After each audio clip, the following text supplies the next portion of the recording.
नमस्कार। वैश्य आभा पत्रिका और तुशांत टॉक से मैं महेश गुप्ता आप सबका अभिनंदन करता हूं, आभार व्यक्त करता हूं। इसहार के पास से जब हम गुजरते हैं तो एक विशाल अग्रोहा धाम के रूप में अग्रवाल समाज का जो तीर्थ स्थल हमें दिखाई देता है, जिसे हम पांचवा धाम भी कहते हैं। उसके बनने के पीछे, उसके विकास के पीछे भी एक बड़ी जबरदस्त कहानी छुपी हुई है। कहानी में छुपा हुआ है एक ताना, और उस ताने ने बना दिया अग्रोहा धाम को पांचवा धाम।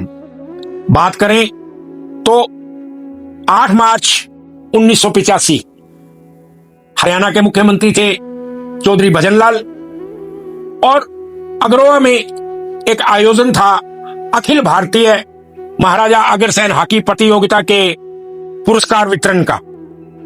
पुरस्कार वितरण समारोह के मुख्य अतिथि थे हरियाणा के मुख्यमंत्री चौधरी भजनलाल। चौधरी भजनलाल जी ने सभी खिलाड़ियों को, आयोजकों को पुरस्कार वितरित कर अपना स्थान ग्रहण कर लिया।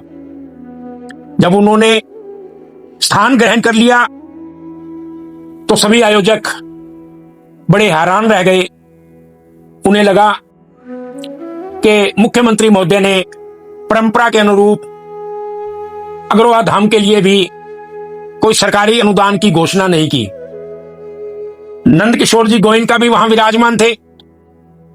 उन्होंने मोर्चा संभाला, माइक पर आए, डायस पर बोले कि चौधरी साहब, आपने अपनी परंपरा के अनुरूप अनुदान की घोषणा नहीं की।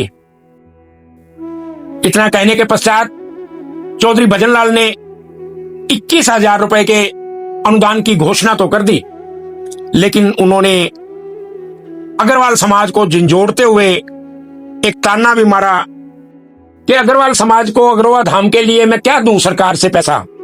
मैं जब भी यहां से निकलता हूं, यहां का काम तो बंद ही दिखाई देता है।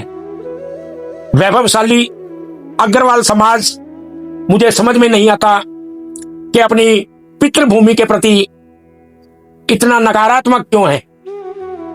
चौधरी भजनलाल के ये शब्द, जिसे कड़वा सत्य भी कहा जा सकता है, उनको सुनकर नंद किशोर जी गोयनका को बहुत पीड़ा हुई, और उन्होंने सेठ हरभज शाह की भांति संकल्प लिया कि अग्रोहा में अब निर्माण कार्य रुकेगा नहीं।